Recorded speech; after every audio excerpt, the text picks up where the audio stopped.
Academy के online platform पर मैं विद्यासागर आप सभी स्टूडेंट का स्वागत करता हूं। यूपीपी की हिंदी के अंतर्गत आज चर्चा हम काल की करेंगे। काल से हिंदी में एक या दो क्वेश्चन आते हैं और ज़्यादातर इसमें से भूतकाल को लेकर क्वेश्चन किए जाते हैं यहाँ से। तो आइए काल को समझते हैं।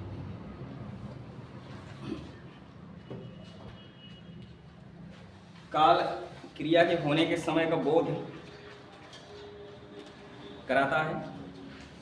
क्रिया का ऐसा रूप जिससे उसके होने का समय का बोध हो, उसी को काल कहते हैं। जैसे अगर वाक्य लिखा हो,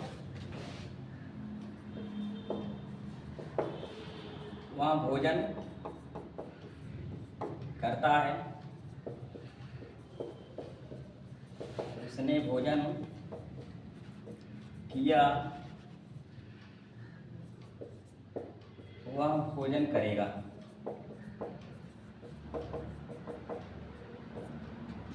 तीनों वाक्यों में क्रिया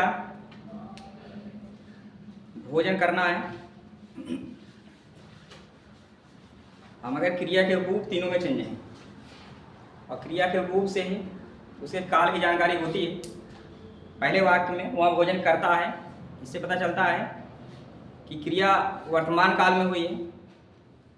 दूसरा जो वाक्य है, उसने भोजन किया, इसमें क्रिया के रूप से जानकारी मिलती है कि ये कार्य भूतकाल में हुआ है।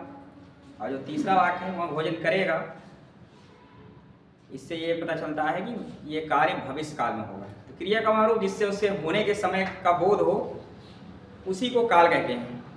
काल होते तीन हैं मुख्य रूप से, भूतकाल, वर्तमान काल और भविष्य काल। यदि क्रिया के होने का समय भूतकाल में हो, बीते हुए समय में हो, जिससे जानकारी मिले क्रिया बीते हुए समय में संपन्न हुई है, तो भूतकाल के वाक्य होते हैं। यूपीपी के एग्जाम में ज़्यादातर भूतकाल के जो भेद हैं, यहाँ से क्वेश्चन आते हैं, वाक्य दिया रहता है और पूछता है कि इसमें से कौन सा भूतकाल होगा, भूतकाल का कौन सा भेद होगा। तो इन भेदों को हम अच्छी तरह समझाते हैं आपको। अगर आप थोड़ा ध्यान देंगे तो आसानी से इसको समझ लेंगे। भूतकाल के भेदों में सबसे पहला भेद है सामान्य भूत।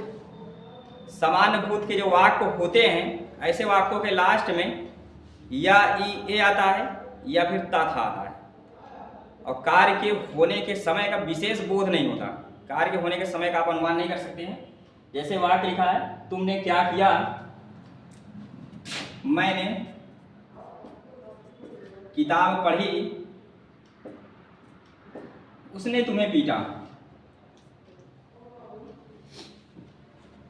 या वो हम पढ़ता था। जब था आता है सामान्य भूत में, तो था के साथ ता अवश्य आता है।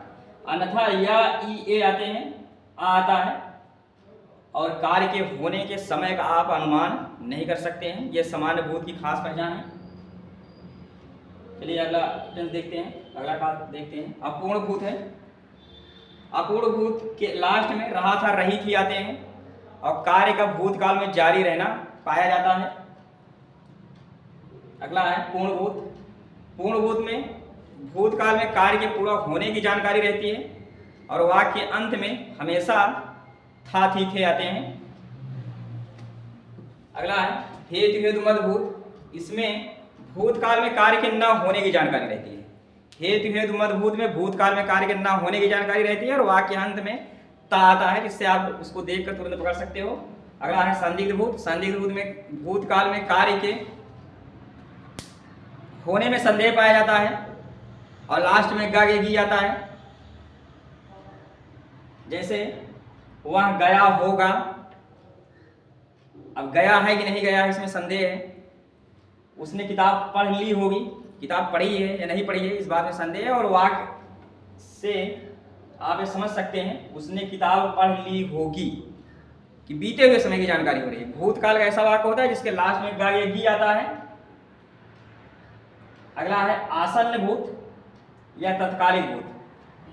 आसन्न भूत या तत्कालिक भूत में कार्य के निकट भूत में समाप्त होने की जानकारी मिलती है।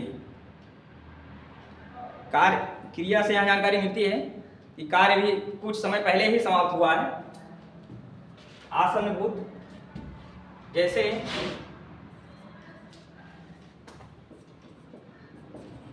मैंने किताब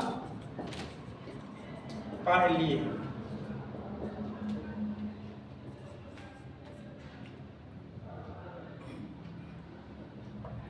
उसने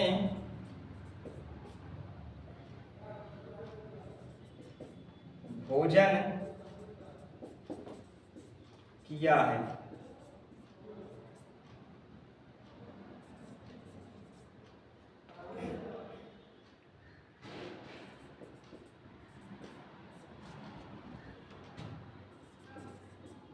उसने मकान खरीद लिया है।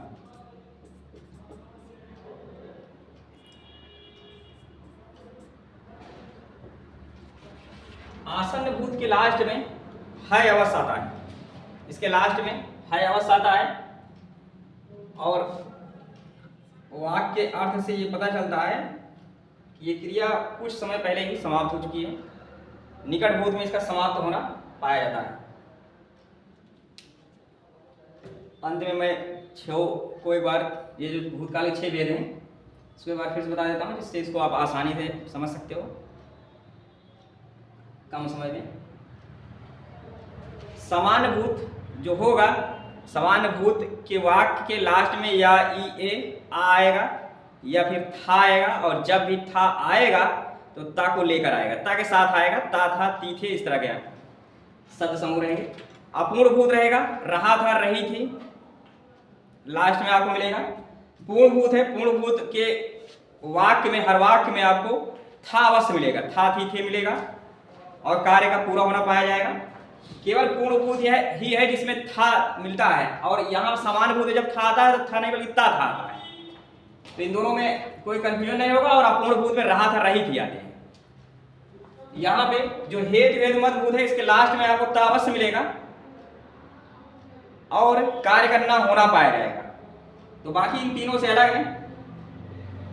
और ये जो संदिग्ध भूत है, इसके अंत में गा गे गी मिलेगा, कार्य के होने में संदेह रहेगा। और अगर आप गा गी गे से अगर आप भ्रमित हो कि कहीं वाक्य भविष्य काल का नहीं है, तो आप ये अंतिम शब्द आप हटा दीजिए वाक्य से।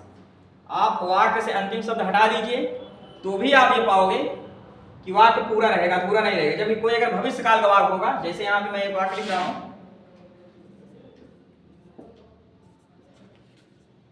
मैं पढ़ूंगा,